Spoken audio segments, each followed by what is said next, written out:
Smiling. Nora, Nora, haven't you learned sense yet? In our school days you were always a great spendthrift. Laughing. Yes, that is what Torvald says now. Wags her finger at her. But Nora is not so silly as you think. We have not been in a position for me to waste money. We have both had to work. You too? Yes, odds and ends, needlework, crochet work, embroidery, and that kind of thing. Dropping her voice. And other things as well. You know Torvald left his office when we were married. There was no prospect of promotion there, and he had to try and earn more than before. But during the first year he overworked himself dreadfully. You see, he had to make money every way he could, and he worked early and late, but he couldn't stand it, and fell dreadfully ill, and the doctors said it was necessary for him to go south. You spent a whole year in Italy, didn't you? Yes.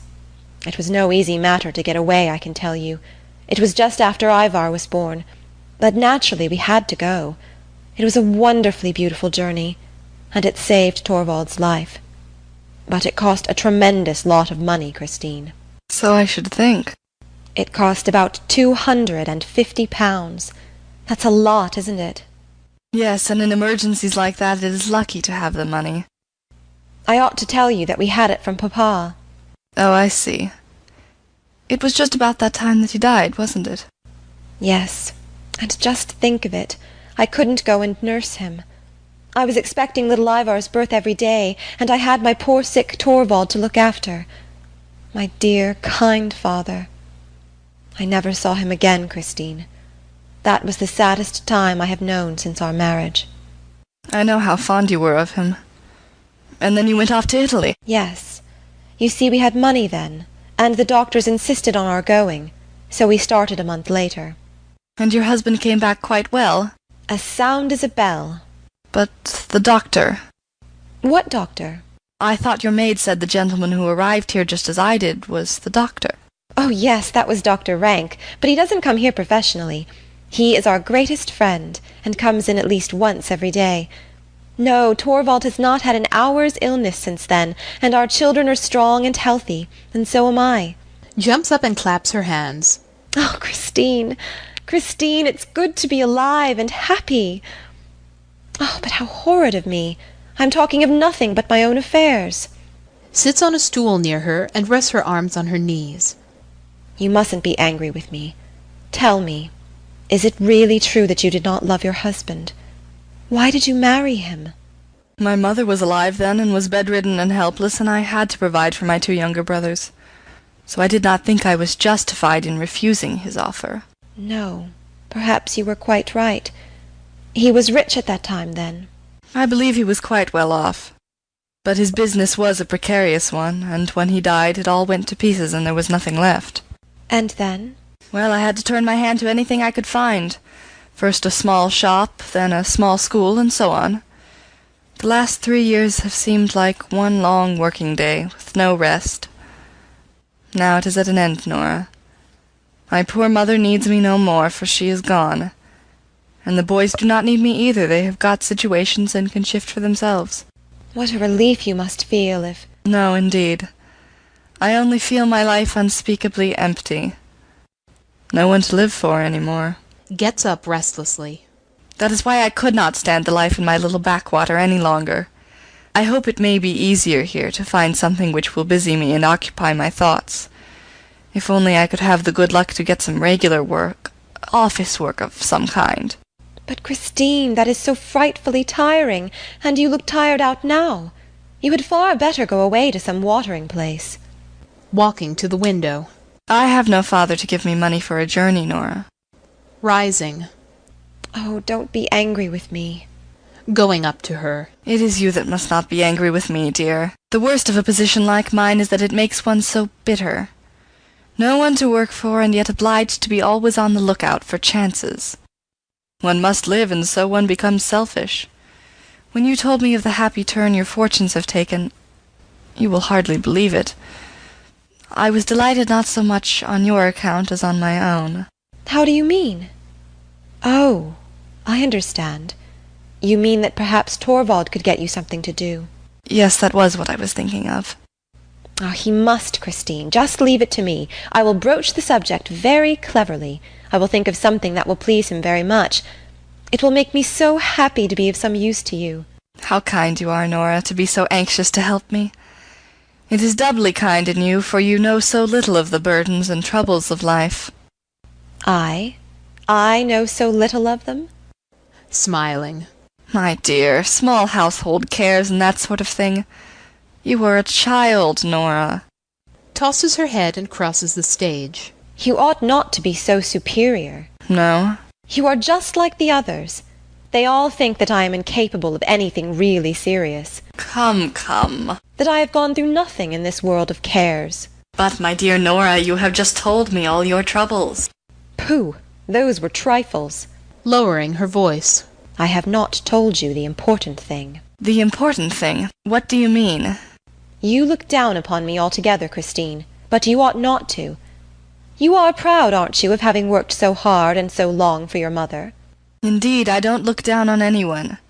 But it is true that I am both proud and glad to think that I was privileged to make the end of my mother's life almost free from care. And you are proud to think of what you have done for your brothers? I think I have the right to be. I think so too. But now listen to this. I too have something to be proud and glad of. I have no doubt you have. But what do you refer to? Speak low. Suppose Torvald were to hear. He mustn't on any account. No one in the world must know, Christine, except you. But what is it? Come here. Pulls her down on the sofa beside her. Now I will show you that I too have something to be proud and glad of. It was I who saved Torvald's life. Saved? How? I told you about our trip to Italy. Torvald would never have recovered if he had not gone there. Yes, but your father gave you the necessary funds. Smiling. Yes, that is what Torvald and the others think, but... But... Papa didn't give us a shilling. It was I who procured the money. You? All that large sum?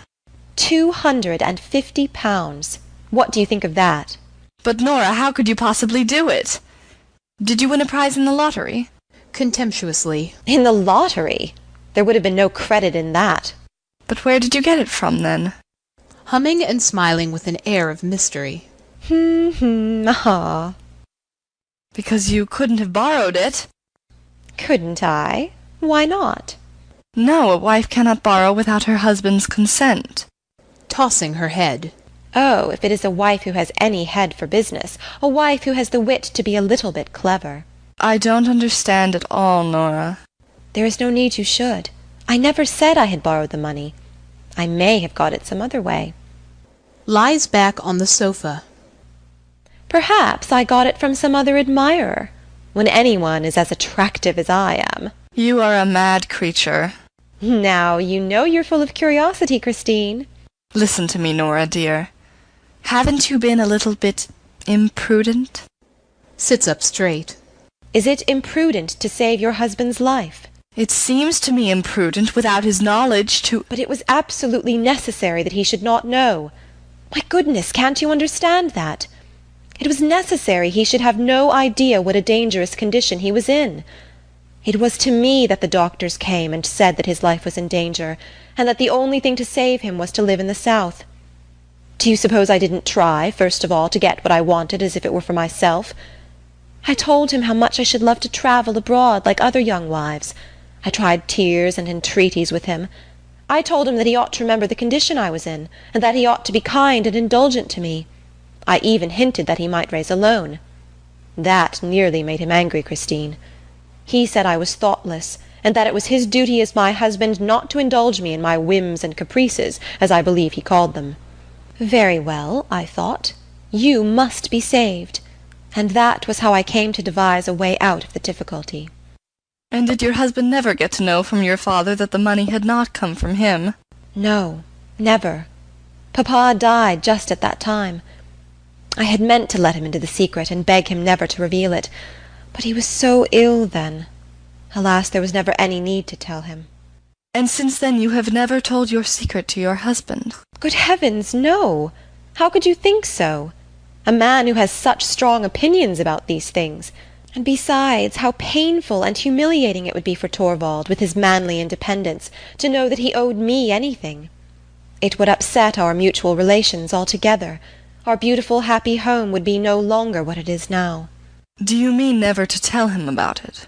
Meditatively, and with a half-smile. Yes, some day, perhaps, after many years, when I am no longer as nice-looking as I am now. Don't laugh at me.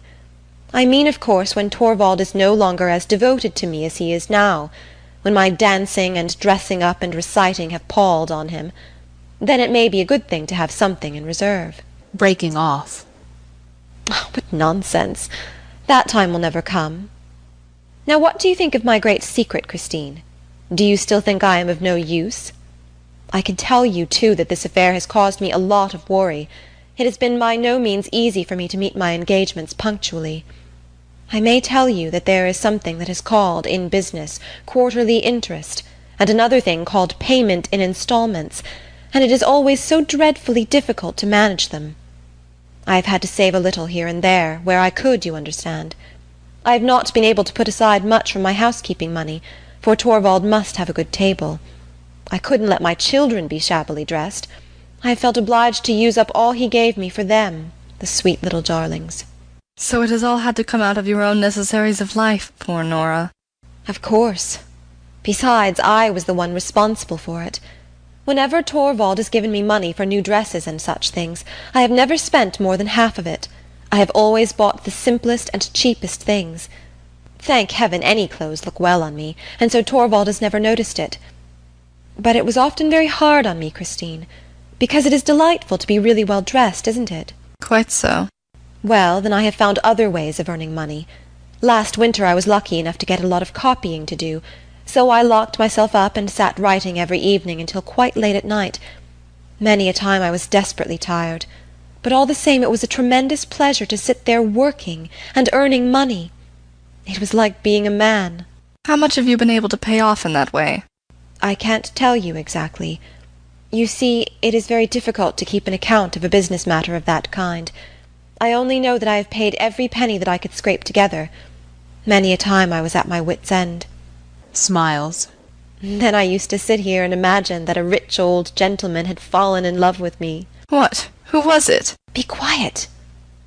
That he had died, and that when his will was opened it contained, written in big letters, the instruction, "The lovely Mrs. Nora Helmer is to have all I possess paid over to her at once in cash." But, my dear Nora, who could the man be? Good gracious, can't you understand? There was no old gentleman at all. It was only something that I used to sit here and imagine, when I couldn't think of any way of procuring money. But it's all the same now. The tiresome old person can stay where he is as far as I'm concerned. I don't care about him or his will either, for I am free from care now. Jumps up. My goodness, it's delightful to think of, Christine. Free from care. To be able to be free from care, quite free from care. To be able to play and romp with the children. To be able to keep the house beautifully and have everything just as Torvald likes it. And think of it. Soon the spring will come and the big blue sky. Perhaps we shall be able to take a little trip. Perhaps I shall see the sea again. Oh, it's a wonderful thing to be alive and be happy. A bell is heard in the hall.